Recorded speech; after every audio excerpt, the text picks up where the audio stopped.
ನೀವಿನ್ನೂ ನನ್ನ ಚಾನಲ್ಗೆ ಸಬ್ಸ್ಕ್ರೈಬ್ ಆಗಿಲ್ಲ ಅಂದರೆ ಪ್ಲೀಸ್ ಸಬ್ಸ್ಕ್ರೈಬ್ ಮಾಡ್ಕೊಳ್ಳಿ. ಹೊಸ ವೀಡಿಯೋಸ್ಗಳಿಗಾಗಿ ಪಕ್ಕದಲ್ಲಿರುವ ಬೆಲ್ ಐಕನ್ ಮೇಲೆ ಕ್ಲಿಕ್ ಮಾಡಿ ಆಲ್ ಆಪ್ಷನನ್ನು ಸೆಲೆಕ್ಟ್ ಮಾಡ್ಕೊಳ್ಳಿ. ಹಲೋ ಫ್ರೆಂಡ್ಸ್, ಎಲ್ಲರಿಗೂ ನಮಸ್ಕಾರ. ಲಕ್ಷ್ಮಿ ಪಾಕಶಾಲೆ ಕಾರ್ಯಕ್ರಮಕ್ಕೆ ಸ್ವಾಗತ. ಇವತ್ತಿನ ದಿನ ಫ್ರೆಂಡ್ಸ್, ನಾನು ಮೊಟ್ಟೆ ಪ್ರಿಯರಿಗಾಗಿ ಒಂದು ಸಿಂಪಲ್ಲಾಗಿ ಮಾಡುವಂತಹ ಮೊಟ್ಟೆ ರೆಸಿಪಿ ತೋರಿಸ್ಕೊಡ್ತಾ ಇದ್ದೀನಿ.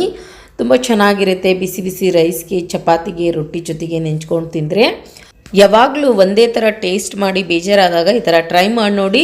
ನಿಜವಾಗ್ಲೂ ಬಾಯಿ ಚಪ್ಪರ್ಸ್ಕೊಂಡು ತಿಂತೀರಾ. ಬನ್ನಿ ಫ್ರೆಂಡ್ಸ್, ಆಗಿದ್ದರೆ ಇದನ್ನು ಮಾಡೋದು ಯಾವ ರೀತಿ ಅಂತ ನೋಡೋಣ.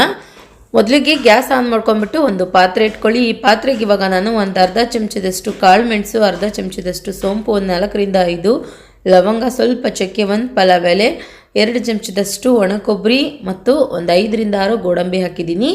ಎಲ್ಲ ಪದಾರ್ಥಗಳನ್ನು ಸ್ವಲ್ಪ ಫ್ರೈ ಮಾಡ್ಕೊಳ್ಬೇಕು, ಚೆನ್ನಾಗಿ ಹುರಿದ್ಕೊಳ್ಬೇಕು.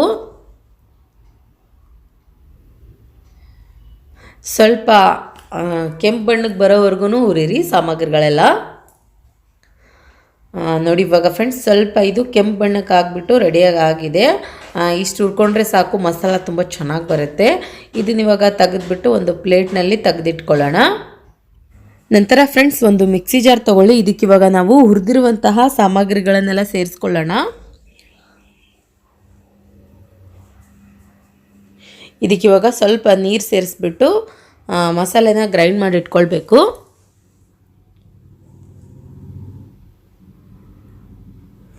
ಓಕೆ, ನೋಡಿ ಇವಾಗ ನಾನಿಲ್ಲಿ ಈ ರೀತಿಯಾಗಿ ಗ್ರೈಂಡ್ ಮಾಡಿಬಿಟ್ಟು ಮಸಾಲೆನ ರೆಡಿ ಮಾಡಿಬಿಟ್ಟು ಇಟ್ಕೊಂಡಿದ್ದೀನಿ. ನಂತರ ಇದೇ ಮಿಕ್ಸಿ ಜಾರ್ಗೆ ಇವಾಗ ನಾವು ಸ್ವಲ್ಪ ಹಸಿ ಶುಂಠಿ ಹಾಕ್ಕೊಳ್ಳಿ. ನಂತರ 2 ಟೊಮೊಟೊನ ಹಾಕ್ಕೊಳ್ಳೋಣ, ಕಟ್ ಮಾಡ್ಕೊಂಡ್ಬಿಟ್ಟು. ನಂತರ ಹಸಿಮೆಣ್ಸಿನ್ಕಾಯಿ ಹಾಕ್ಕೊಳ್ಳಿ, ಒಂದು 2ರಿಂದ 3. ಸ್ವಲ್ಪ ಕೊತ್ತಂಬರಿ ಸೊಪ್ಪು ಹಾಕ್ಕೊಳ್ಳೋಣ, ಕ್ಲೀನಾಗಿ ವಾಶ್ ಮಾಡಿ ಕಟ್ ಮಾಡ್ಕೊಂಡ್ಬಿಟ್ಟು. ಇದನ್ನ ಇವಾಗ ನೋಡಿ ಚೆನ್ನಾಗಿ ಗ್ರೈಂಡ್ ಮಾಡ್ಕೊಳ್ಳಿ ನೈಸಾಗಿ. ಓಕೆ, ನೋಡಿ ಇವಾಗ ಇದನ್ನು ಅಷ್ಟೇ ಇಲ್ಲಿ ಗ್ರೈಂಡ್ ಮಾಡಿಬಿಟ್ಟು ರೆಡಿ ಮಾಡಿ ಇಟ್ಕೊಂಡಿದ್ದೀನಿ ನಾನು.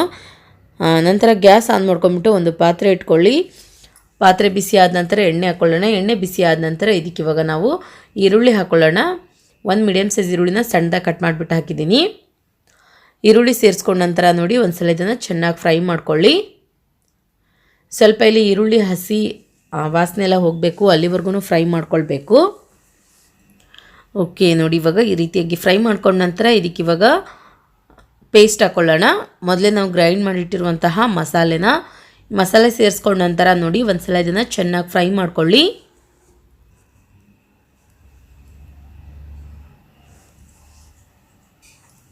ಅದಾದ ನಂತರ ಗ್ರೈಂಡ್ ಮಾಡಿದಂತಹ ಟೊಮೊಟೊ ಮಸಾಲೆ ಸೇರಿಸ್ಕೊಳ್ಳಿ ಈ ಸಲ.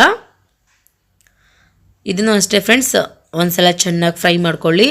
ಎಲ್ಲದನ್ನು ನಾವು ಹಸಿಯಾಗಿ ಹಾಕಿರ್ತೀವಿ, ಸೊ ಹಾಗಾಗಿ ಎಣ್ಣೆಗೆ ಹಾಕಿದ ತಕ್ಷಣ ಚೆನ್ನಾಗಿ ಫ್ರೈ ಮಾಡ್ಕೊಳ್ಬೇಕು.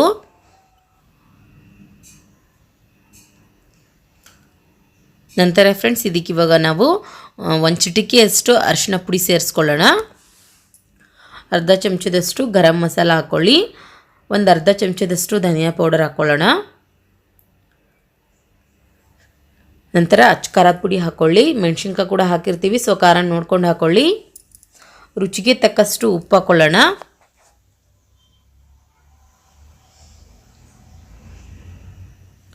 ಇದನ್ನ ಇವಾಗ ಒಂದ್ಸಲ ಚೆನ್ನಾಗಿ ಮಿಕ್ಸ್ ಮಾಡ್ಕೊಳ್ಬೇಕು.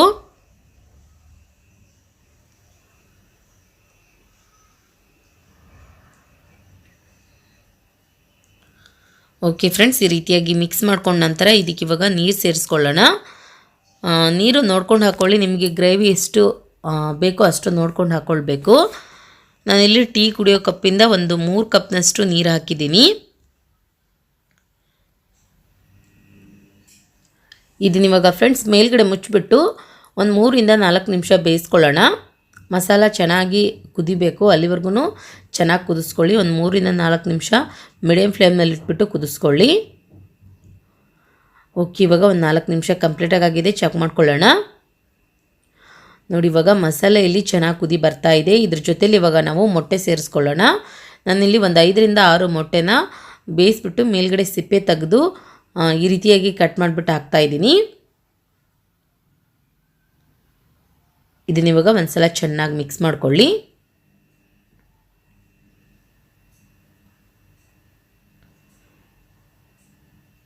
ನೋಡಿ ಫ್ರೆಂಡ್ಸ್, ಇದನ್ನ ಇವಾಗ ತಿರ್ಗಾ ಮೇಲ್ಗಡೆ ಮುಚ್ಚಿಬಿಟ್ಟು ಒಂದು 3ರಿಂದ 4 ನಿಮಿಷಗಳ ಕಾಲ ಬೇಯಿಸ್ಕೊಳ್ಳಿ ಸಾಕು. ಓಕೆ, ಇವಾಗ ಒಂದು 4 ನಿಮಿಷ ಕಂಪ್ಲೀಟಾಗಿ ಆಗಿದೆ, ಚೆಕ್ ಮಾಡ್ಕೊಳ್ಳೋಣ. ಓಕೆ ನೋಡಿ, ಇವಾಗ ಪರ್ಫೆಕ್ಟಾಗಿ ಇಲ್ಲಿ ಮೊಟ್ಟೆ ಕರಿ ರೆಡಿಯಾಗಿದೆ. ಮಸಾಲ ಮೊಟ್ಟೆ ಕರಿ. ಸ್ವಲ್ಪ ಕೊತ್ತಂಬರಿ ಸೊಪ್ಪು ಹಾಕ್ಕೊಳ್ಳಿ, ಕ್ಲೀನಾಗಿ ವಾಶ್ ಮಾಡಿ ಕಟ್ ಮಾಡ್ಕೊಂಡ್ಬಿಟ್ಟು. ನೋಡಿ ಇವಾಗ ಚಪಾತಿಗೆ, ರೊಟ್ಟಿಗೆ, ಬಿಸಿ ಬಿಸಿ ರೈಸ್ಗೆ, ಪರೋಟಕ್ಕೆ ಎಲ್ಲದಕ್ಕೂ ಜೊತೆಗೆ ಟೇಸ್ಟಿಯಾದಂತಹ ಮೊಟ್ಟೆ ಕರಿ ರೆಡಿಯಾಗಿದೆ.